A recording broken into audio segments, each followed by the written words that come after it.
Good morning, how's everybody doing out there? Shaw from Shaw's Garage here. Today's video segment, I thought you might find a little interesting here.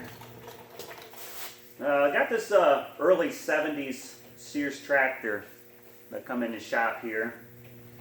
I more or less inherited this tractor, as people know the kind of work that I do here. And also the fact too, I have a small collection of old antique riders that are all done and restored. Weather gets better around here, up here in Michigan, I'll take you on a tour and show you some of that stuff that I have. Anyway, the story behind this tractor is here. Apparently this was somebody's grandfather's tractor at one time, and it had been sitting around and they haven't used it. And anyway, as you can see here, all this wiring and mess they got going on here. Someone thought they was a lawnmower mechanic. So what I'm going to do here is, this had the old solid state ignition on it originally. And a lot of times that box goes bad on these tractors, and unfortunately you can no longer get those from your small engine suppliers anymore. The only way you're going to find one of those ignition boxes if you run across a small engine guy that had a shop back in the way back, and he just happens to have one sitting up on his shelf somewhere. So if you ever run into a situation, someone brings in an old tractor like this that you know that has some sentimental value to it or whatever to that person, I guess you got to decide then there, you know, what kind of mechanic are you going to be? Are you going to be the type of guy that will go out of your way, try to help the guy out to restore some of that, memorabilia to him? Or are you just going to say, well, sorry about your luck, but you're kind of screwed. You can't even get parts for that tractor engine anymore. You might as well scrap it. Wrong. So, the objective is here. You know, you always hear the story, oh, well, it did run last time I had it running. Well, maybe it did, but if the tractor's been sitting around for 10 years, a good chance it probably won't anymore. So what the objective is here is, it looks all crude right now. I just want to see if this thing will run before I spend any more time in it. And as you can see right here, the fuel line right here, how it's all long, this is a gravity-fed fuel system, but you know, if the fuel line comes all the way down here and up, you know, if the fuel's got to climb Mount Everest to get to the carburetor, it's not going to work out very well. Well, anyway, I'll come over here and get you guys here and show you what we're going to do here. I had already gone through and set all this stuff up to see what I had here and see if this was something going to be worth showing you guys. So anyway, to convert this over to an HEI ignition, to bypass that solid state ignition it originally had, you're going to go to your auto parts store, and you know, when it's all said and done, unless you got some of this stuff laying around your house, you'll have less than $100 just for all the parts and wiring and everything to redo this. So first thing you're going to need, right here, you're going to need yourself a two-way 12-volt switch. You're going to need by yourself some electrical wire, obviously, here. You know, I'd recommend yellow and red and green, you know, for actual colors. And you're going to need yourself a 12-volt coil. You know, it's something else you can pick up from your auto parts store. You'll find these on any early 70s, you know, 350 Chevy. They came along with these. And also you need to pick yourself up a HEI ignition module. This is out of an HEI ignition on a General Motors. One of those. And also too, you're going to need to pick yourself up this is an actual ABS sensor out of a Ford truck. I believe it's 98 F-150, 99, somewhere around there. They use this for. It goes on your rear axle on the truck itself.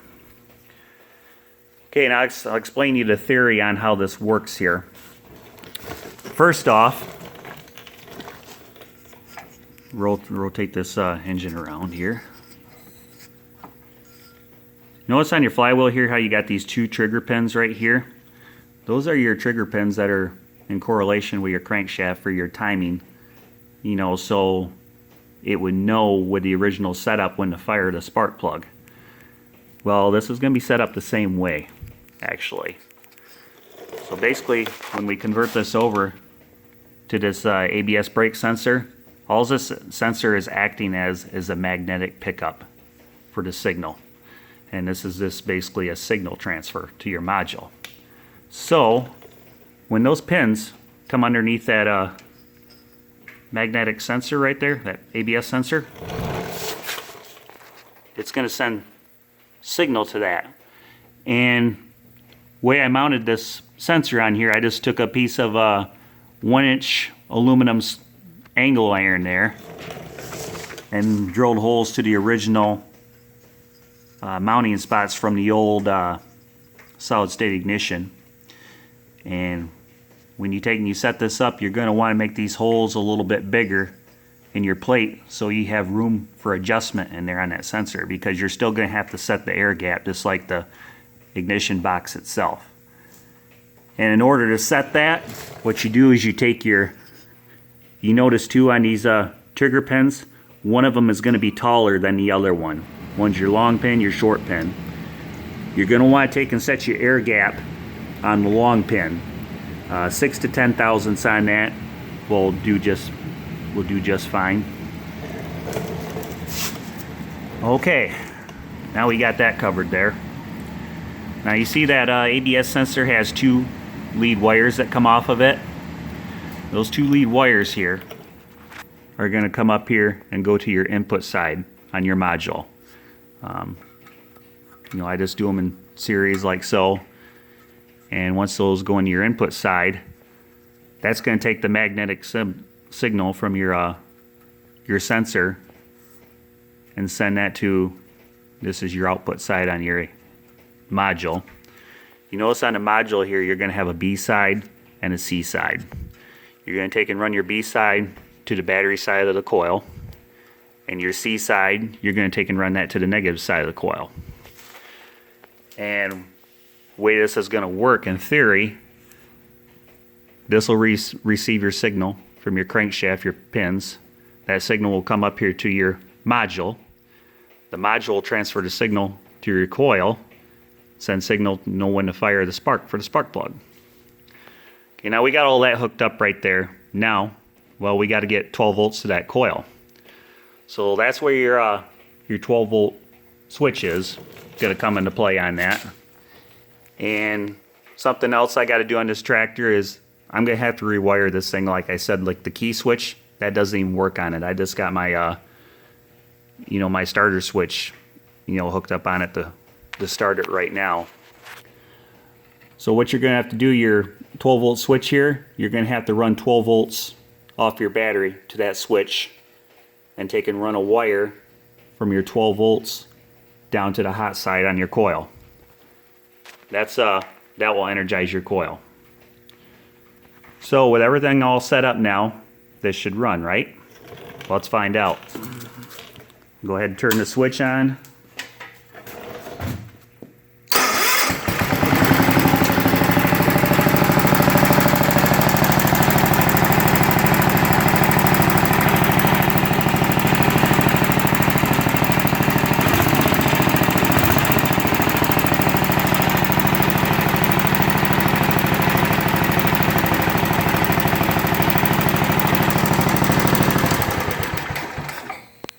Pretty cool, huh?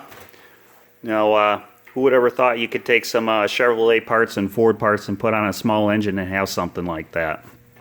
So, like I said, this takes a little bit of imagination, and you actually sit down and think about how stuff actually works, and it does make sense why it would work.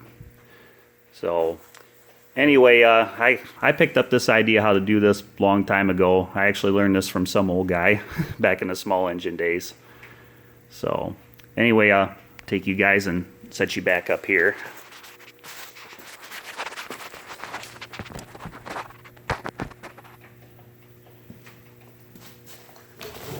So that's how we go about doing that situation there.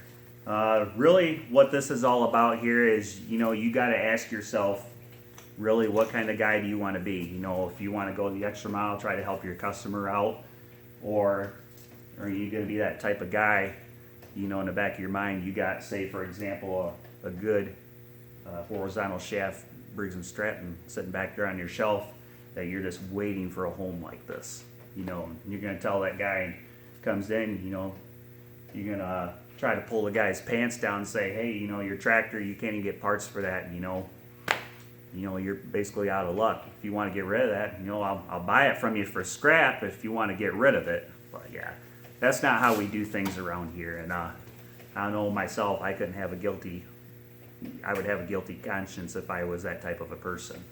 So anyway, I hope you found this video segment interesting, and as time goes on here, this is something that's going to happen over time. I'm going to redo this tractor and show you some of the steps that we go about redoing this, and it's just going to go into my collection. As I said, as weather gets nicer, I'll show you some of the collection of tractors I got.